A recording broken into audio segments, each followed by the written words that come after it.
Don't forget to subscribe Rizvi Bhai Online for Islamic information.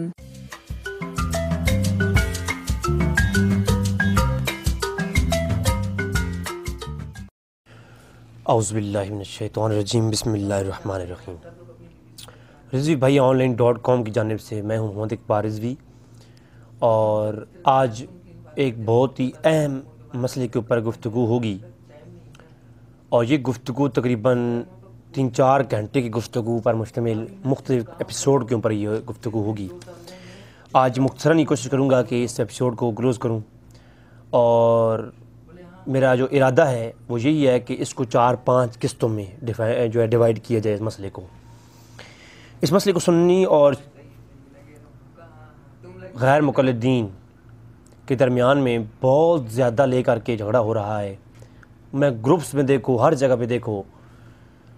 بعض حنفی حضرات اس پہ متشدد ہیں، اور بعض غیر مقلدین بھائی تو وہ تو ویسے بھی تھوڑا گرم مزاج کے ہی لوگ ہیں۔ اس مسئلے کو سمجھنے کے لیے جتنا اس کے آپ گہرائی میں جائیں گے، آپ کو روز روشن کی طرح ہر چیز واضح ہو جائے گی۔ لیکن افسوس کی بات یہ ہے کہ بعض حنفی خطیب، حنفی علماء اپنی جو وہ ایک ان کی فیلڈ ہے، اس کی دیواروں کو مضبوط رکھنے کے لیے اس مسئلے کے اوپر اپنے دلائل پیش کرتے ہیں، اور غیر کا رد ایک ایسے طریقے سے کرتے ہیں کہ وہ جو اگلا اس عمل پر عمل پیرا ہے وہ تو گمراہ ہے، اور جو غیر مقلدین بھائی ہیں وہ تو یہ کہتے ہیں اس عمل کا جو عدم جواز کے اوپر قائل ہیں وہ خود گمراہ ہیں۔ یہ مسئلہ رفع یدین ہے۔ مسئلہ رفع یدین ایک ایسا مسئلہ ہے، مطلقاً یہ لفظ جو ہے نماز کے اندر ہاتھ کے اٹھانے کے اوپر یہ استعمال کی جاتا ہے، ان رفع یدین ہاتھوں کو بلند کرنا، تو یہ اصطلاحی طور پر جو مطلقاً بیان ہوتا ہے یہ نماز کے اندر ہاتھوں کو بلند کرنے کو رفع یدین کہتے ہیں، جو تکبیر اولیٰ کے اندر بالاجماع بالاتفاق جو ہے یہ ثابت ہے کہ سب لوگ نماز کی شروع میں جب اللہ اکبر کرتے ہیں تو ہاتھوں کو اٹھاتے ہیں، تو اس کو رفع یدین کہتے ہیں۔ اس مسئلے کے اوپر کچھ حناف حضرات ہیں جو یہ کہتے ہیں کہ یہ منسوخ ہو چکا ہے، اور جو اس پہ عمل کر رہا ہے وہ اس مسئلے کے اوپر گمراہی پر ہے، وہ حق پر نہیں ہے، باطل پر ہے، ان کا اجتہاد غلط ہے۔ اس کے اوپر بڑی بڑی ترک رفع یدین کے اوپر کتابیں لکھی گئیں، حتیٰ کہ محدثین کی کتابیں ترک رفع یدین پر موجود ہیں۔ 12ویں صدی کے اندر محدث قدرے نے پوری ترک رفع یدین پہ کتاب لکھی ہے، اور رفع یدین کے اسبات کے اوپر غیر مقلدین کے ہاں بھی ایک دلائل کا انبار ہے، اور غیر مقلدین کے ہاں دلائل ہونے کے باوجود وہ یہ کہتے ہیں جو رفع یدین نہیں کرتا اس کی نماز ہی نہیں، باطل ہے، اور اس کے اوپر وہ جو ہے دلائل پیش کرتے ہیں۔ اور حناف کے ہاں جو ہے وہ کرنا باطل، جو رفع یدین کرتا ہے اس کی نماز باطل ہے، اور یہ اس کو مختلف محدثین نے اپنی روایت کیا ہے۔ ابن معقول حنفی کا قول رفع یدین عمل کثیر ہے، امام اعظم حنیفہ نے فرمایا لہٰذا یہ کرنے کی سے نماز باطل ہو جاتی ہے۔ تو اس قول کے اوپر ہماری گفتگو تفصیلاً ہوگی، اور ہم بتائیں گے کہ امام اعظم حنیفہ سے یہ قول ثابت نہیں ہے کہ یہ قول کہ یہ عمل کثیر ہے اور عمل کثیر کی وجہ سے نماز باطل ہو جاتی ہے۔ اس قول کے اوپر بھی ہماری گفتگو انشاءاللہ اگلی ایپیسوڈ کے اندر آئے گی۔ یہ پہلے میں تھوڑا خلاصہ بیان کر رہا ہوں، مقدمہ پیش کر رہا ہوں، بعد میں انشاءاللہ دلائل بھی آئیں گے۔ پھر جو ہے اگلی گفتگو یہ میں عرض کر دوں کہ حناف کے ہاں اس قول کو ترجیح دے کر کے کہا جاتا ہے کہ جو رفع یدین کرتے ہیں لہٰذا ان کی عمل کثیر کی وجہ سے ان کی جو ہے وہ نماز باطل ہے۔ بعض ایک گروہ ہے، باقی سارے حناف نہیں، ایک گروہ، اس گروہ کی وجہ سے اس باقی پر تشدد ہوتا ہے۔ دوسری طرف ہمارے جو بھائی ہیں غیر مقلدین بھائی، اور میں اس وقت عرب کے اندر ہوں تو عرب میں عرب کے اندر ہوں تو عرب کے اندر ایک بڑے پیمانے پر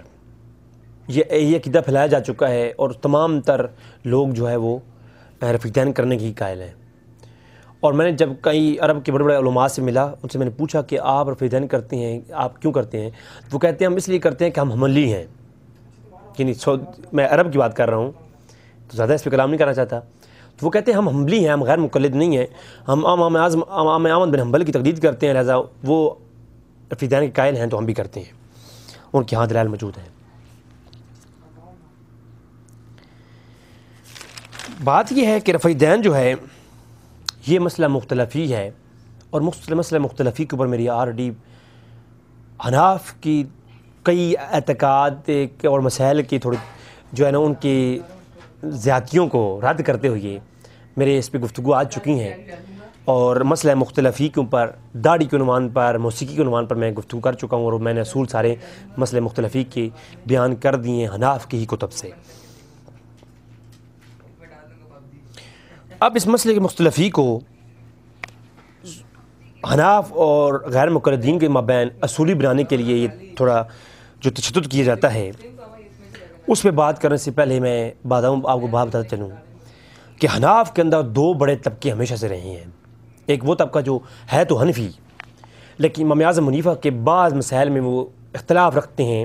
اور وہ ہیں حنفی لیکن وہ اختلاف رکھتے ہیں اور اس پہ عمل کرتے ہیں۔ میں نے امام ربانی رحمہ اللہ، شاہ ولی اللہ محدث دہلوی رحمہ اللہ اور عبداللہ بن مبارک رحمہ اللہ کے متعلق آلریڈی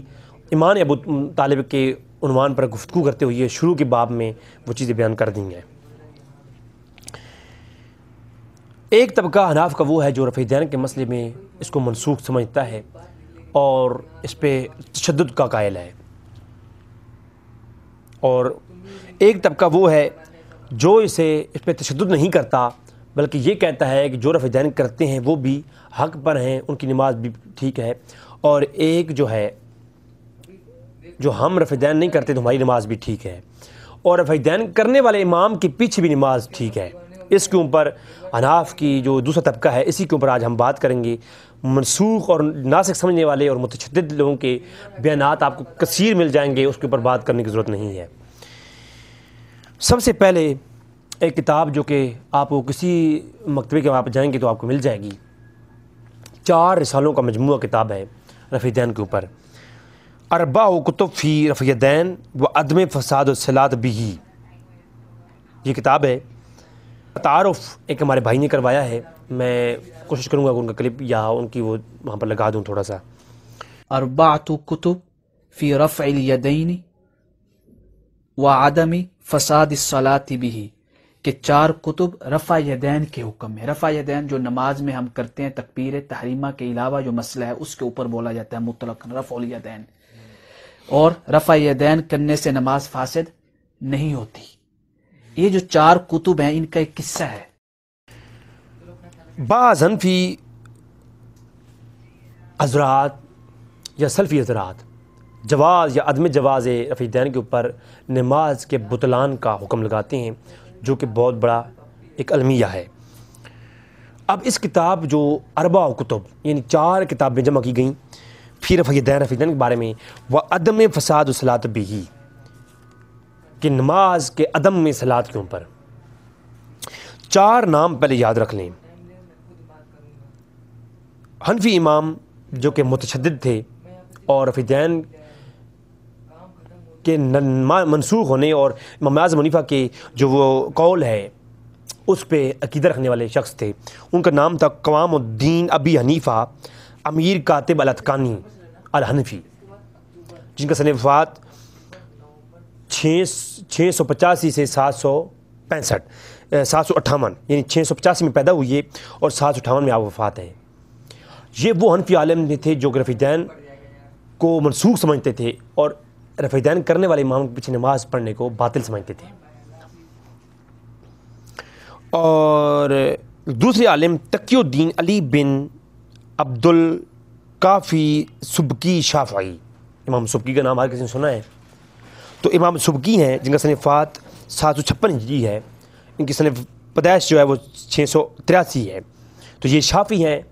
پہلا جو تعارف کروایا وہ کون ہے؟ وہ حنفی ہیں، علامہ اتقانی حنفی ہیں اور علامہ سبکی شافعی ہیں۔ پھر تیسرے امام بہاؤالدین ابن عقیل الشافعی، انہوں نے یہ وہ بہت مشہور ہے، ابن عقیل الشافعی بہت مشہور عالم ہیں جنہوں نے ابن مالک کی شرح بھی کی ہے، لقیہ ابن مالک کی شرح بھی کی ہے۔ تو تیسرے چوتھے عالم جو ہے جمال الدین ابن سراج ہیں الحنفی، یہ سن وفات 771 ہجری ہے ان کا۔ اب یہ 4 عالم ہیں جنہوں نے ایک دوسرے کی تردید میں دلائل کے اوپر سارے کتابیں لکھیں، اور وہ کتابیں جو ہے وہ اربع کتب فی رفع دین و عدم فساد الصلاۃ بہ کے عنوان سے ایک پورا کتاب بن چکی ہے۔ یہ جو امیر کاتب الاتقانی ہیں، انہوں نے رسالہ لکھا دمشقیہ فی ترک رفع الدین 745 ہجری میں۔ اس میں لکھتے ہیں کہ میں 745 ہجری میں دمشق گیا۔ یہ جو حنفی عالم تھے اور متشدد تھے، تو کیا میں وہاں گیا، گورنر سے ملنا تھا میں نے، اور میں جا کر کے وہاں ایک مسجد میں نماز ادا کی، اور اس کا امام شافعی تھا، مجھے نہیں معلوم تھا، تو میں نے نماز ادا کی، اس نے رفع الدین کیا۔ تو رفع الدین کے بعد جب اس نماز ختم کی تو میں نے جا کے اس امام سے کہا کہ بھائی تم نے بڑا ظلم کیا ہے، تم پہلے یہ بتاؤ تم حنبلی ہو یا شافعی ہو؟ تو اس نے بتایا کہ میں شافعی ہوں۔ پھر میں نے اسے پوچھا کہ اگر آپ رفع الدین نہ کرتے تو دونوں کی نماز ٹھیک ہوتی، اب تمہاری بھی نماز ٹھیک ہو جاتی، میری بھی ہو جاتی، اگر رفع الدین نہ کرتے۔ اب تم نے رفع الدین کیا، تمہاری نماز تو ٹھیک ہے، اب میری نہیں، باطل ہے میری، تو مجھے نماز دہرانی پڑے گی۔ اور اس نے نماز دہرائی۔ اب جو حنفی عالم تھا، جو آج کے حنفی ہیں ان کے جیسا مزاج رکھنے والا شخص، اور بہت بڑے عالم تھے یہ امیر کاتب الاتقانی رحمہ اللہ تعالیٰ، تو انہوں نے نماز دہرائی۔ تو وہاں بہت سارے کابر اور بڑے علماء حناف اور بھی موجود تھے جو اسی نماز پڑھ رہے تھے پیچھے۔ تو انہوں نے اتقانی صاحب سے کہا کہ قبلہ آپ نے نماز کیوں دہرائی؟ نماز باطل نہیں ہوتی اگر شافعی امام کے پیچھے نماز پڑھ لی جائے۔ تو اس پہ بحث شروع ہوگی اور وہیں پہ مناظرہ ہوا علامہ سبکی کے درمیان میں اور علامہ اتقانی کے درمیان میں، دونوں جید علماء ہیں، اور وہ مناظرہ بھی اس کتاب کے اندر موجود ہے۔ میں کوشش کر رہا ہوں کہ اس کا میں PDF بناؤں اور اس کو اپلوڈ کروں تاکہ ہر بندہ تک یہ پہنچے۔ تو الکاتب الاتقانی جو ہیں، علامہ سبکی کے ساتھ نے مناظرہ کیا، اور حنفی عالم کاتب الاتقانی جیت کے مناظرہ، اور یہ شافعی عالم علامہ سبکی ہار کا ہے۔ تو پھر جو ہے علامہ سبکی نے جو ہے علامہ اتقانی کی اس کتاب رسالہ دمشقیہ فی ترک رفع الدین، اس کا زور و شور سے جو ہے وہ رد کیا۔ وہ وہاں مناظرہ جگہ پہ تو مناظرہ ہار گئے، لیکن بعد میں بڑا زبردست طریقے سے رد کیا ترک رفع الدین پر، رفع الدین کے جز پر۔ پھر بہاؤالدین ابن عقیل الشافعی، انہوں نے بھی علامہ اتقانی کا رد کرتے ہوئے یہ رسالہ لکھا۔ 3 رسالے ہو گئے، ایک اتقانی کا، پھر اس کے بعد میں 2 شافعیوں کے رسالے، علامہ سبکی کا اور علامہ ابن عقیل کا، جن کی شرح ابن مالک بہت مشہور ہے۔ اور تیسرے عالم جمال الدین ابن سراج جو حنفی عالم تھے، انہوں نے بھی رد کیا کس کا؟ اپنے حنفی عالم کا، علامہ امیر کاتب الاتقانی کا۔ تو یعنی 2 شافعی عالم اور ایک حنفی عالم مل کر کے اس بات کا رد کیا، اور اس تینوں 4 رسالوں کے اندر یہ بات واضح ہوئی کہ اگر شافعی عالم کے پیچھے کوئی حنفی نماز پڑھے گا تو نماز باطل نہیں ہوگی، بطلان نماز کا جو عقیدہ ہے یہ سراسر باطل ہے۔ تو اس کے علاوہ اس کے اندر وہ بھی جو روایت ہے امام اعظم حنیفہ کی قول ہے، جو ابن معقول الحنفی کا قول ہے کہ اعظم حنیفہ نے فرمایا ہے کہ جو رفع الدین کرتا ہے اس کے عمل کثیر کی وجہ سے نماز باطل ہے، انہوں نے اس کے اندر بحث کی ہے۔ اچھا، اب جو غیر مقلدین بھائی ہیں، انہوں نے اس کے اندر اتنا متشدد طریقے سے وہ پیش آئے، اور انہوں نے یہ بات واضح کی کہ جو نماز کے اندر رفع الدین نہیں کرتا اس کی نماز ہی باطل ہے۔ اب پہلی بات میں بتا چکا کہ رفع الدین کرنا اور نہ کرنا دونوں پر یہ مسئلہ مختلف ہے، اور دونوں پر دلائل موجود ہیں، اور یہ اس مسئلے پر جس پہ عمل کر رہا ہے وہ صحیح ہے، بلا شبہ صحیح ہے، اور بڑے بڑے ائمہ کرتے آئے ہیں، جناب امام احمد بن حنبل جیسے ائمہ، اور پھر بعد میں حضور غوث الاعظم اور دیگر ائمہ جو ہیں وہ بھی، عبد القادر جیلانی رحمہ اللہ، وہ کرتے آئے ہیں رفع الدین۔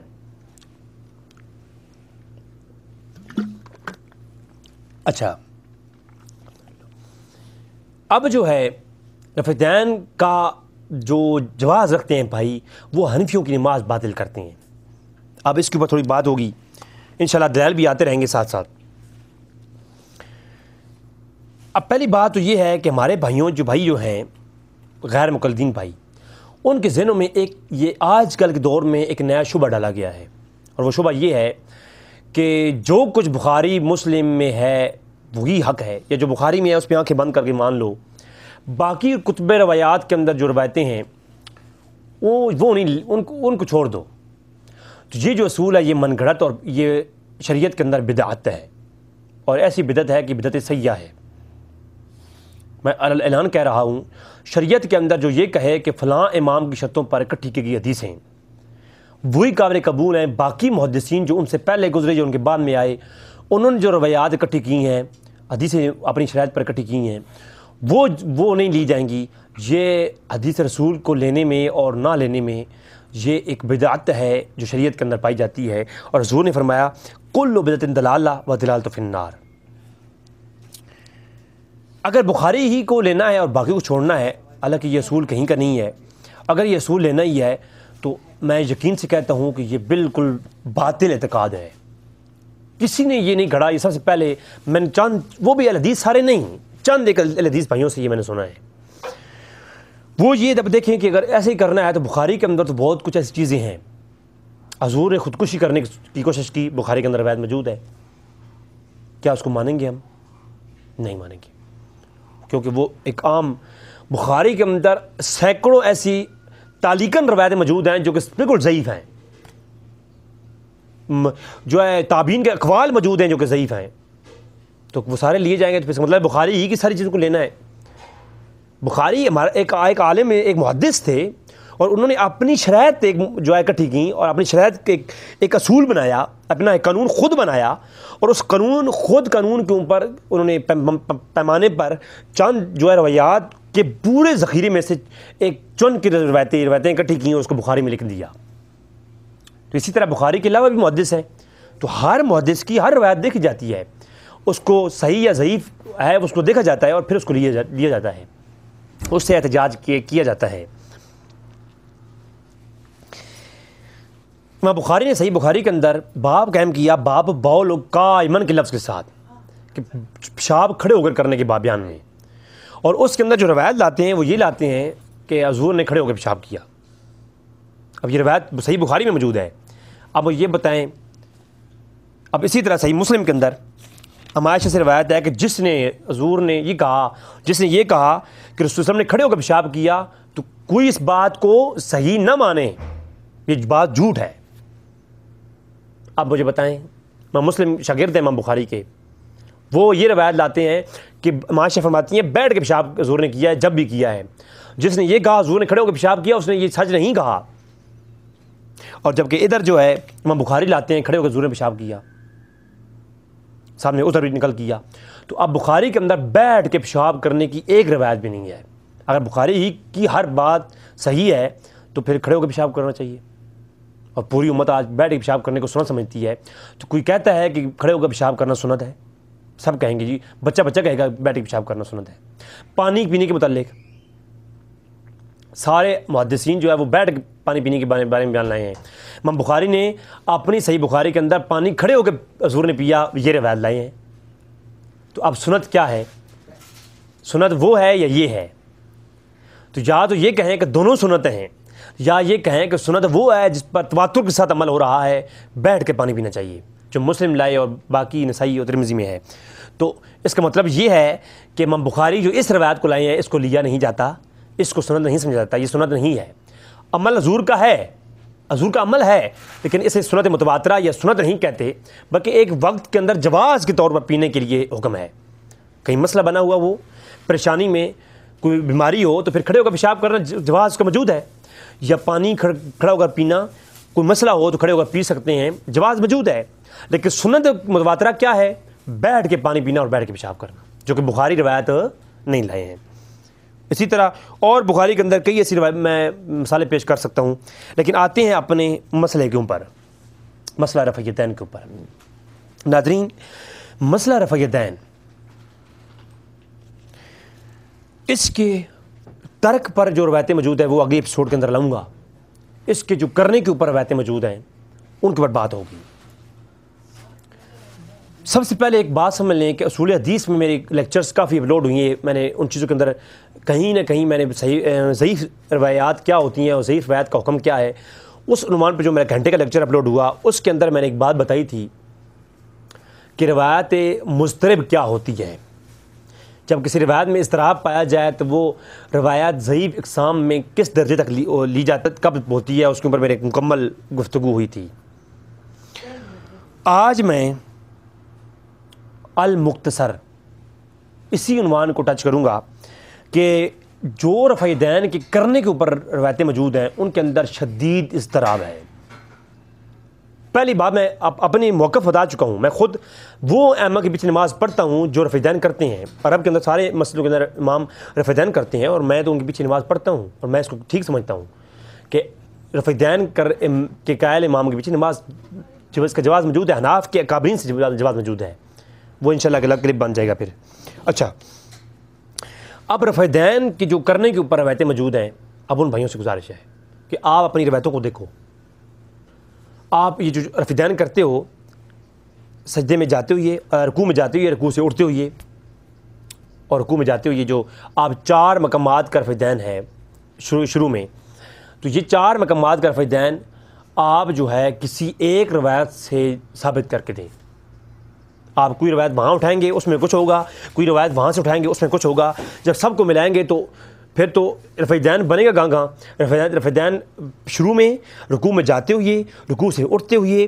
اور سجدے میں جاتے ہوئے، سجدوں سے اٹھتے ہوئے، دونوں سجدوں کے درمیان میں، اور تیسری رکعت کے اٹھتے ہوئے بھی رفع دین ثابت ہے۔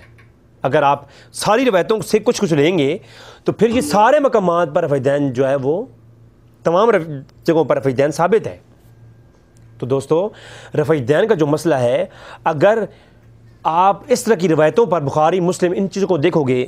تو رفع دین ہر مقام پہ ثابت ہے۔ اب ایک راوی کہے گا حضور نے سجدوں کے درمیان رفع دین کیا، دوسرا کہے گا نہیں سجدوں کے درمیان میں نہیں کیا، جو ہے حضور نے رکوع میں کیا ہے اور تیسری رکعت کے آغاز میں کیا ہے۔ تو پھر آپ مجھے بتائیں، تو یہ پھر ایک بہت جو ہے نا وہ پھر ایک راوی تو ایسا ہے، میں آپ کو آگے روایتیں آ رہی ہیں کہ وہ کہے گا کہ حضور نے ہر اونچ نیچ پر، ہر اٹھک بیٹھک پر، ہر جو ہے اونچ نیچ پر حضور نے رفع دین کیا ہے۔ پھر ایک روایت ایک یہ بھی ملتی ہے صحیح سند کے ساتھ کہ حضور نے ہر تکبیر پر رفع دین کیا ہے۔ اللہ اکبر، اللہ اکبر، نماز کے اندر جہاں اللہ اکبر آتا ہے حضور نے رفع دین کیا ہے۔ تو آپ مجھے خود بتائیں پھر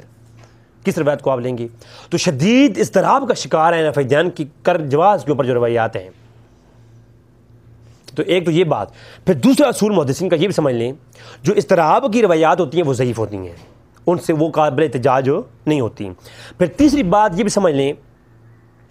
کہ جو راوی ان روایات کے راوی ہیں، تو جو راوی جو روایت بیان کر رہا ہو،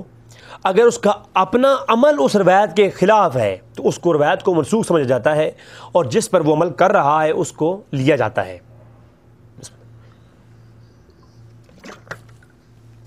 اچھا، اسی طرح اب آپ دیکھتے ہیں سب سے پہلے بخاری شریف کے اندر روایت کا نمبر ہے 730، 731، 732، 737 تک رفع دین کے اوپر روایتیں موجود ہیں۔ سب سے پہلی جو روایت اس کے اوپر بات کرنا چاہوں گا وہ ہے عبداللہ ابن عمر سے مروی ہے، 735 نمبر، کہ آپ فرماتے ہیں کہ میں نے دیکھا کہ حضور صلی اللہ علیہ وسلم نماز کے شروع میں رکوع میں جاتے ہوئے اٹھتے ہوئے رفع دین کرتے تھے۔ عبداللہ بن عمر کی یہ روایت ہے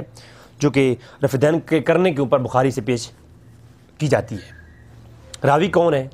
صحابی رسول عبداللہ بن عمر۔ موطأ مالک کے اندر 2 مقامات پر رفع دین کا ذکر کیا، ٹھیک ہے، اور یہاں پر کہتے ہیں دونوں جگہ پر یہ کیا، رکوع سے شروع میں، رکوع سے اٹھتے ہوئے، ٹھیک ہے، اور رکوع میں جاتے ہوئے کا ذکر نہیں کیا۔ امام مالک ابن عمر سے روایتیں لاتے ہیں اور وہاں رکوع سے اٹھتے ہوئے کا ذکر کیا رفع دین کا، اور شروع میں رفع دین کا ذکر کیا، جاتے ہوئے رفع دین کا ذکر نہیں کیا۔ تو اب آپ خود دیکھ لیں، ایک روایت کے اندر ہے حضور دوسری روایت کے کھڑے ہونے کے وقت بھی رفع دین کرتے تھے، ابن عمر کہتے ہیں۔ پھر ابن عمر کہتے ہیں کہ نہیں، حضور نماز میں جاتے ہوئے شروع میں، رکوع میں جاتے اٹھتے ہوئے دونوں جگہ پہ رفع دین کرتے تھے۔ پھر اس مالک کی روایات میں ہے کہ صرف اٹھتے ہوئے رفع دین کرتے تھے۔ اب ابن عمر سے جو ان کے شاگرد ہیں وہ جو بیان کرتے ہیں، ایک سالم ہے اور ایک نافع ہیں۔ جب سالم ابن عمر سے روایت کرتے ہیں تو وہ کچھ بیان کرتے ہیں، اور جب جو ہے نافع بیان کرتے ہیں وہ کچھ بیان کرتے ہیں. یعنی ابن عمر سے جب آگے دو راوی روایت کرتے ہیں, ایک سالم ہے, رفع دین کی جو روایت ہے وہ ابن عمر سے دو راویوں نے روایت کی, ایک سالم نے ایک نافع نے. نافع کچھ بیان کر رہے ہوتے ہیں اور جو سالم ہے وہ کچھ بیان کر رہے ہوتے ہیں.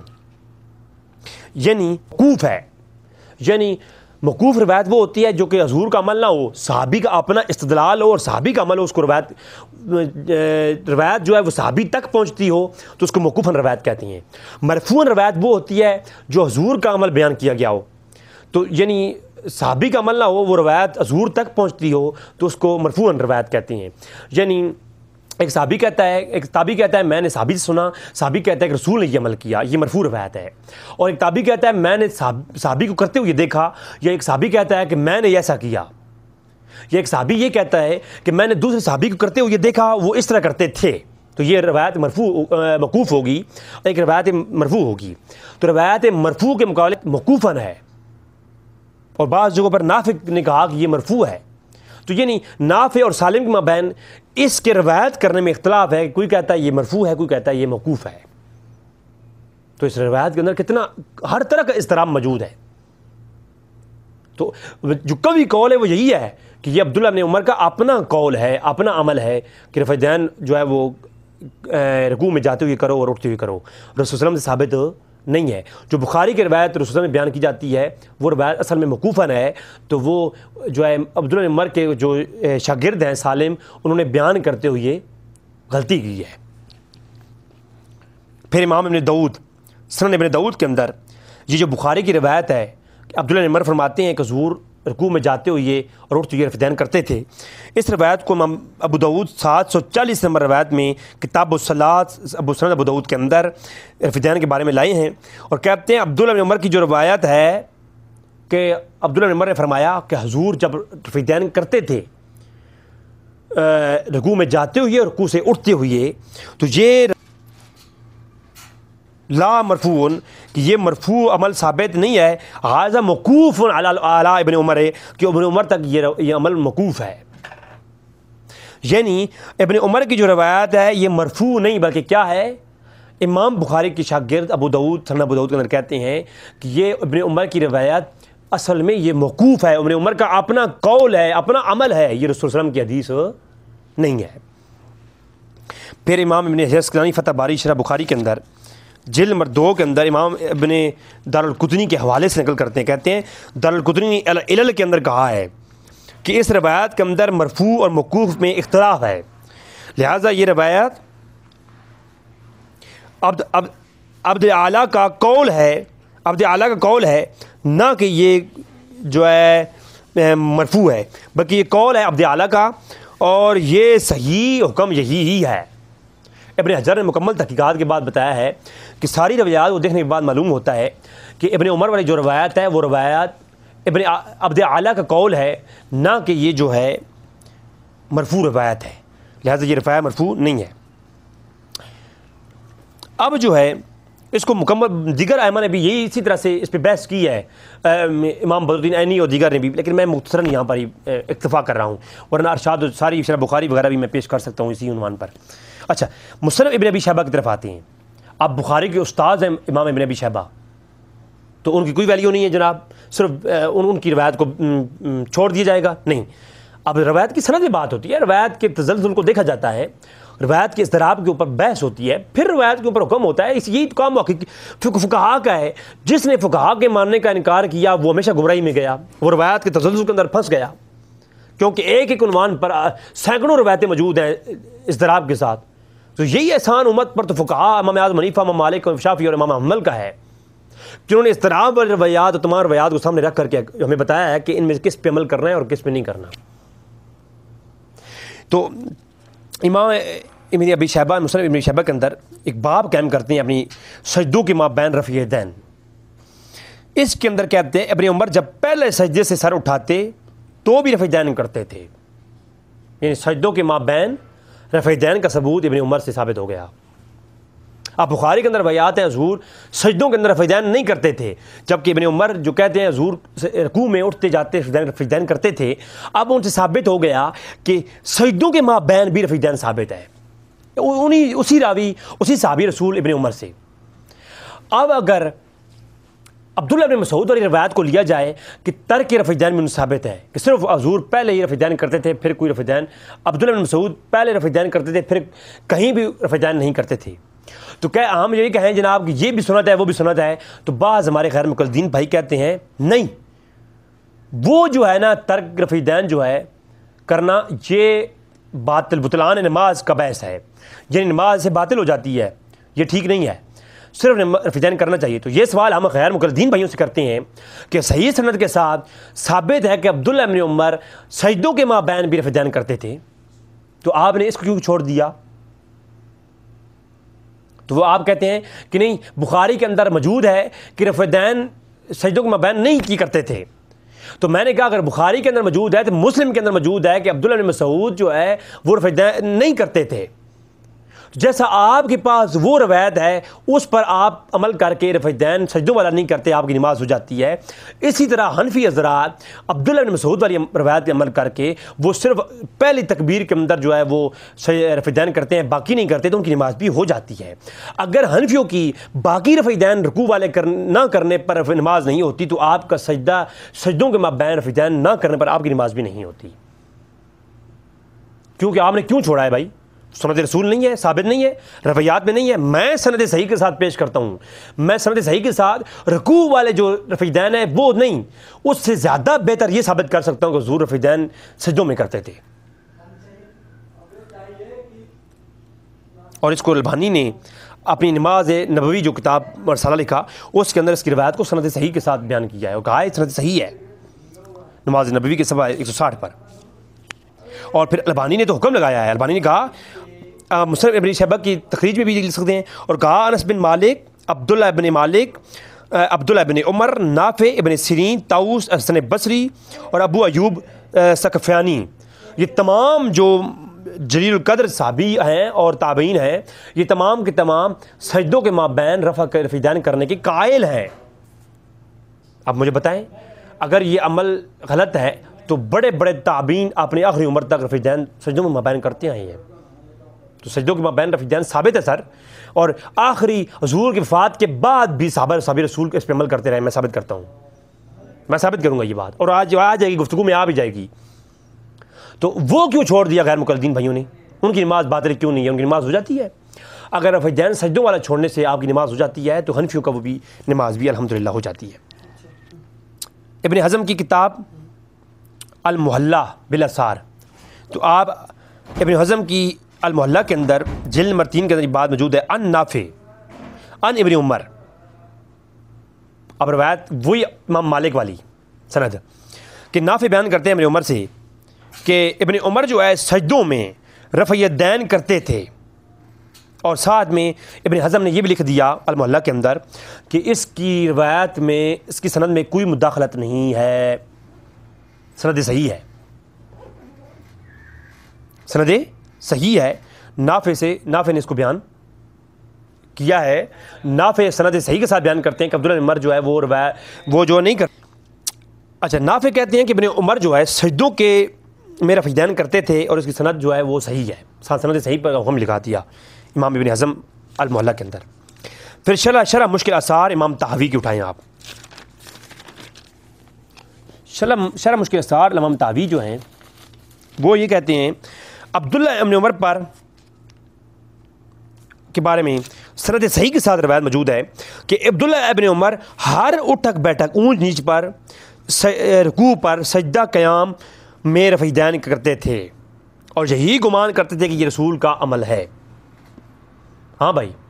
عبداللہ ابن عمر کی جو صحیح بخاری کی روایت ہے، صرف ایک وہ روایت ایک صحیح ہے، اسی پر عمل کرنا چاہیے، باقی روایتیں جو ہے وہ روایتیں ان کی نہیں ہیں، اور سند صحیح بھی ہے۔ ایک سند میں ہر روایت جو پیش کر رہا ہوں اس کو سند صحیح کے ساتھ ثابت کرنا یہ میری ذمہ داری ہے۔ کل روایات صحیح، جو ابن عمر کی روایات ہیں، جو نافع کے قول ہیں، سارے صحیح ہیں کہ ابن عمر سجدوں کے مابین بھی کرتے تھے، ہر اٹھک بیٹھک پر، ہر اونچ نیچ پر کرتے تھے رفع دین، اور حتیٰ کہ یہاں تو یہ بھی ہے کہ شرح مشکل آثار میں کہ یہ گمان کرتے تھے کہ یہ جو عمل میں کر رہا ہوں نا، یہ رسول اللہ صلی اللہ علیہ وسلم کا عمل ہے، رسول اللہ کا عمل ہے۔ اور مسند حمیدی آپ اٹھائیں، مسند حمیدی میں پھر عبداللہ بن عمر کے بارے میں یہ روایت ہے، بخاری کی، یہ امام بخاری کے استاد ہیں امام حمیدی، اور صحیح بخاری کی پہلی روایات تو امام بخاری نے امام حمیدی سے روایت کی ہے، بخاری کی پہلی ہی روایت امام حمیدی سے ہے۔ تو مسند حمیدی کے اندر امام بخاری، اور اس کی تخریج کی ہے زبیر احمد زئی کی، جو میرے پاس، جو سے میں نے لی ہے یہ بات، اور امام زبیر احمد زئی اور دیگر محققین غیر مقلدین نے حدیث نے اس روایت کو صحیح کہا ہوا ہے جو میں پیش کرنے جا رہا ہوں۔ ابن عمر دیکھتے کہ کسی شخص کو کہ وہ رفع دین نہ کرتا تو اس کو کنکریاں مارتے۔ اچھا، اب غیر مقلدین میں بڑے بڑے بھائیوں سے بات کی ہے، وہ یہ روایت پیش کرتے ہوئے یہ کہتے ہیں کہ جناب ابن عمر جو ہے جب کوئی رفع دین نہ کرتا اس کو کنکریاں مارتے تھے۔ اب یہ روایت ادھوری پیش کرتے ہیں میرے بھائیوں، بہت بڑی خیانت ہے۔ غیر مقلدین بھائیوں سے گزارش کروں گا، پوری روایت یہ مسند حمیدی کے اندر سند صحیح کے ساتھ زبیر احمد زئی نے اپنے رسالوں کے اندر کوٹ کیا اور کہا ہے ھذا حدیث صحیح، اور دیگر محققین نے صحیح کہا ہے کہ تو وہ روایت یہاں تک سناتے ہیں کہ رفع دین جو نہ کرتا اس کو کنکریاں مارتے۔ آگے روایت کیسا ہے، فخذ ورفع، کہ ہر وہ کیا کرتے کہ وہ کہتے کہ ہر اٹھک بیٹھک پر، ہر اونچ نیچ پر رفع دین جو نہ کرتا، جو ہر اٹھک بیٹھک ہر اونچ نیچ پر رفع دین نہ کرتا، عبداللہ ابن عمر اسے کنکریاں مارتے تھے، یعنی سجدوں کے مابین بھی جو نہ کرتا، جو تیسری رکعت کے اٹھنے پر نہ کرتا، جو بیٹھنے پر نہ کرتا، جو ہر اونچ نیچ پر رفع دین نہ کرتا، عبداللہ ابن عمر اسے کنکریاں مارتے تھے۔ اب عبداللہ ابن عمر کی کون سی بات لیں بھائی، اتنی روایتیں، ہر عنوان پر عبداللہ ابن عمر کی روایت کے اندر تضاد، اور عبداللہ ابن عمر والی روایت کے اندر جو ہے وہ اضطراب موجود ہے۔ سجدوں کے اندر رفع دین، ہر اٹھک بیٹھک پر رفع دین، ہر اونچ نیچ پر رفع دین، بلکہ اس کے آگے ایک اور رفع دین، ایک اور بات ہے جو اس سے بڑی ہے۔ مسند حمیدی کی دوسری روایت ہے، یہ ابن عمر سے ہی ہے۔ یہ ابن عمر فرماتے ہیں کہ رسول اللہ کی نماز شروع کرتے تو کاندھوں تک ہاتھوں کو اٹھاتے دین کرتے، پھر رکوع سجدے کہیں بھی، رکوع سجدے کہیں بھی رفع دین نہ کرتے۔ یہ لیں جی، سند صحیح ہے، اور میرا چیلنج ہے اس روایت کو آپ ضعیف بتائیں، مجھے کر بتائیں اس کو۔ مسند حمیدی کے اندر ابن عمر کہتے ہیں پھر اس کے بعد رکوع میں سجود میں کہیں بھی رفع دین نہ کرتے۔ اب مجھے بتائیں جناب کہ ترک رفع دین پر ابن عمر کی روایت آ گئی۔ پھر ایک اور روایت مسند عوانہ سے پیش کی جاتی ہے، مسند عوانہ، پھر مسند عوانہ کی روایت نمبر 1251 میں ابن عمر قالا، ابن عمر کہتے ہیں رسول اللہ شروع میں رفع دین کرتے تھے اور پھر کہیں بھی نہیں کرتے تھے۔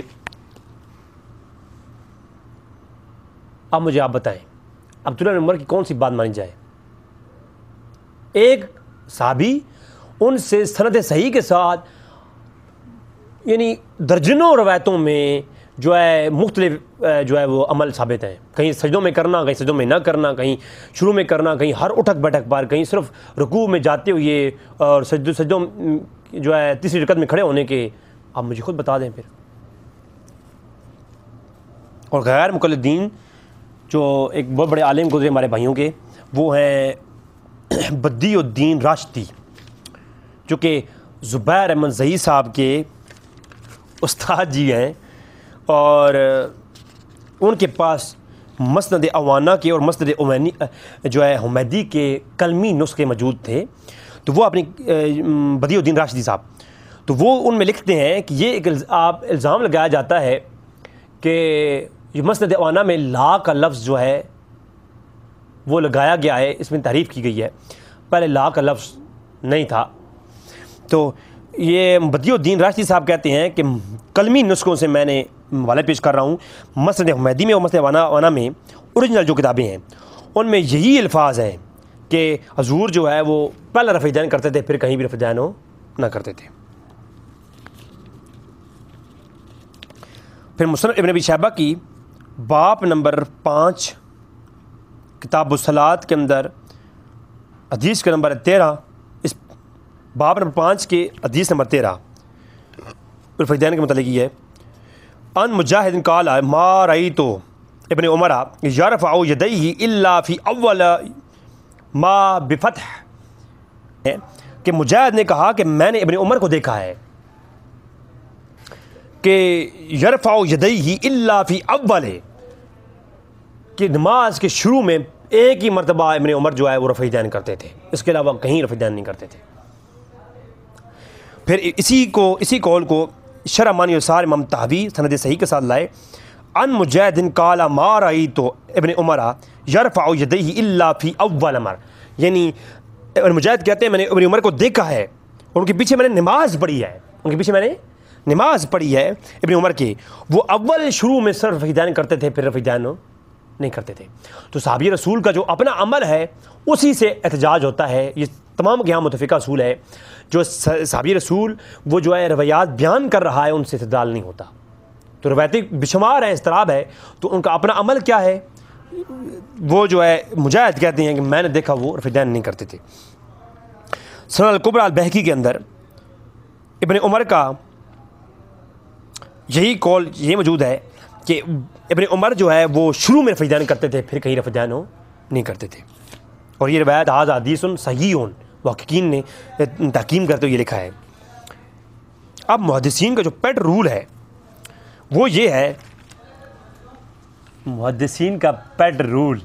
یہ لفظ میں نے پتہ ہے انجینئر مرزا صاحب کی سے سنا ہے، وہ یہ بیان کرتے ہیں، میں بھی بیان کر دیتا ہوں۔ اچھا، تو مرزا صاحب کے لیے وہ بھی رفع یدین کے اوپر کافی کلام کرتے ہیں، ان کے لیے بھی ہے کہ محدثین کا پیٹ رول یہ ہے، امام احمد بن حنبل نے اس کو روایت کیا، کہا کہ بائے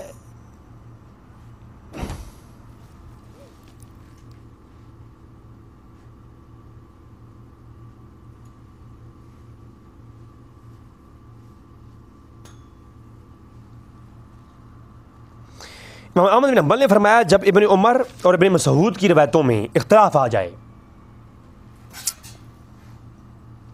جمع ہو جائیں، تو ان میں سے ابن مسعود کی روایت کو ترجیح دی جائے گی۔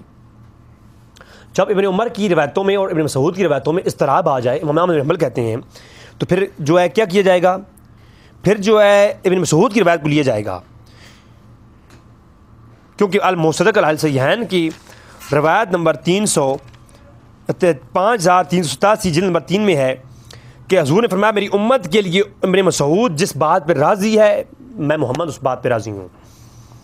اور جامع الترمذی کے اندر البانی نے کہا ھذا حدیث صحیح، روایت کا نمبر 3814، ابن مسعود کی بات کو حضور نے فرمایا لازم پکڑ لو، حضور نے فرمایا ابن مسعود کی بات کو لازم پکڑ لو، کیونکہ ابن مسعود جس بات کو پکڑ لیں اس پہ اللہ راضی ہے، اس پہ میں راضی ہوں، اور میں محمد اس پہ راضی ہوں جس پہ ابن مسعود راضی ہیں۔ تو آپ مجھے خود بتائیں۔ اور ابن عمر کا ایک شاگرد ہے، اس کا میں بارے میں بتا دوں، ابن عمر کا شاگرد ہے حضرت امام محدث الشعبی۔ ابن عمر کے جو شاگرد ہے امام شیبی کہتے ہیں مسلم ابن ابی شیبہ جلد نمبر 1 کتاب الصلاۃ شروع میں رفع یدین کرنے کے متعلق جو بیان ہے، تو اس کے لکھتے ہیں کہ امام شیبی کہتے ہیں کہ رفع یدین نہیں کرتے تھے بسند صحیح، سند صحیح۔ تو لہذا یہ بخاری کی پہلی روایت جس کے اوپر ہماری گفتگو ہوئی۔ اگلی روایت جو مالک بن حویرث سے ہے اس کے اوپر اور باقی دیگر گفتگو اگلی ایپیسوڈ کے اندر ہوگی۔ ناظرین، میں نے یہ بات واضح کرنے کی کوشش کی کہ ابن عمر کی روایتوں میں اتنا تضاد ہے، اتضاد کے بعد محدثین کا جو اصول ہے وہ یہی ہے کہ ابن عمر کے اور ابن مسعود کے مقابلے میں ابن مسعود کا قول لیا جائے گا، ابن عمر کی روایتوں میں تضاد ہے، اضطراب ہے، یا پھر اضطراب ہونے کے باوجود بھی جو اصول ہے وہ اصول یہی ہے کہ صحابی کا جس پہ عمل ہو، تو عمل جو ابن عمر کا ہے وہ ان کے اپنے روایت سے بھی اور ان کے جو شاگرد ہیں ان کی سند صحیح کے ساتھ روایتوں سے بھی ثابت ہوتا ہے کہ ان کا عمل جو تھا وہ یہی تھا کہ ابن عمر جو ہے وہ پہلے شروع میں رفع یدین کرتے تھے، باقی کہیں بھی رفع یدین نہیں کرتے تھے۔ تو اگر کوئی رفع یدین کرتا ہے تو ہم اس کی مخالف نہیں ہیں، لیکن ہم حق کے ساتھ جو بات ہے اس کو سب واضح کریں گے۔ اگلی ایپیسوڈ کے اندر میں باقی روایاتوں کے اوپر بھی گفتگو ہوگی۔ آپ کی دعاؤں کا طالب رضوی بھائی، السلام علیکم ورحمۃ اللہ وبرکاتہ۔